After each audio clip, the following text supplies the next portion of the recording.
America சார்பில் அதிர்ச்சி அடைஞ்சிட்டாங்க. என்னடா இது, நமக்கே கண்டிஷன் போடுறான், நம்ம உலகத்தையே கண்டிஷன் போட்டனவன் அப்படின்ட்டு அவன் இருக்கிற போது அமெரிக்காவுடைய மார்க்கோ ரூபியோ சொல்றாரு, அது யாரு இவர் கண்டிஷன் போடுறதுக்கு, இது ஹெர்முஸ் உலகத்திலே ஒரு பொதுவான வழித்தடம், இதை அவங்க போடக்கூடாது அப்படி இப்படின்னு இவர் பேசும். இவர் எப்படி கட்ட பஞ்சாயத்து பணம் வசூலிக்கும்? இப்ப நீ மட்டும் எப்படி வசூலிக்கிற? அடுத்த நாட்டுக்குள்ள உள்ள பூந்து நாட்டுடைய மன்னர் அரசரை தூங்கிட்டு இருக்கிறான், அவனும் பொண்டாட்டியும் தூக்கி ஜெயிலில் வச்சுட்டா உன்னோட கட்ட பஞ்சாயத்து ஈரான் பண்ண முடியுமா? ஈரான் என்ன சொல்றான், ஹெர்முஸ் எங்களுடைய area, it is a part of our territorial. கடல் மைல்ல நாட்டிக்கல்ல 24 கிலோமீட்டர் ஒரு கடல் பாதை இருக்கிறது. ஆனால் இது 21 இருக்கிறது.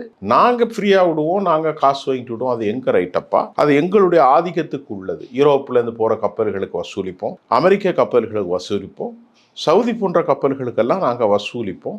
அந்த வசூலிப்பது எப்படி?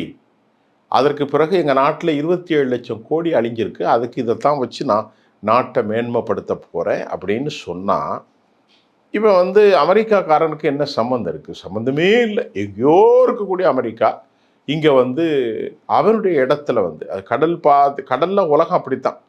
இந்த கடல் எல்லை இவர்களுக்குரியது, இன்னென்ன கடல் எல்லை மற்றவர்களுக்குரியது. அப்படி தான் ஹெர்முஸ் வளைகுடா.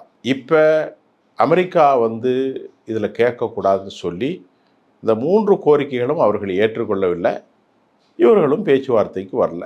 சரி, அது தெரிஞ்சது தானே.